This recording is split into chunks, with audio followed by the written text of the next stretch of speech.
Before deploying your detector, you'll need to find a suitable location within your square. As our survey will be informing the Council's development plans, we're aiming to collect data from a range of habitats and ideally in areas which aren't very developed.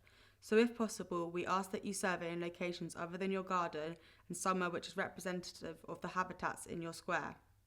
Choosing a suitable location is important for collecting rich data and will also allow you to gather the most interesting results. We ask that you choose areas which bats are most likely to use. Bats often travel along straight habitat features, so if you want to deploy your detector on one of these, you could choose a hedgerow, woodland edge or tree line. Bats also use water features such as lakes, rivers and ponds, so deploying your detector nearby to any of these would also work. Avoiding factors which make a habitat unsuitable is also important. Bats can be quite sensitive to their surroundings, and some species will avoid areas that have high levels of disturbances or lighting, so deploying your detector near a busy road in a highly urbanised area or near streetlights isn't a good idea. This is also important to prevent it being too visible to the public. You also shouldn't put your detector where livestock can reach it, as it can get damaged.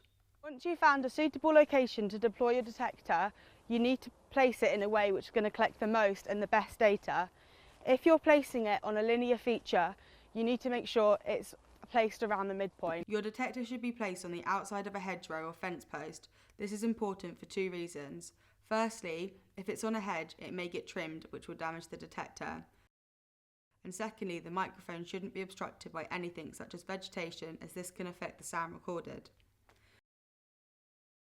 The detector should be deployed at approximately 1.2 metres or as close as you can get to it, and placed this way so the microphone is pointing out.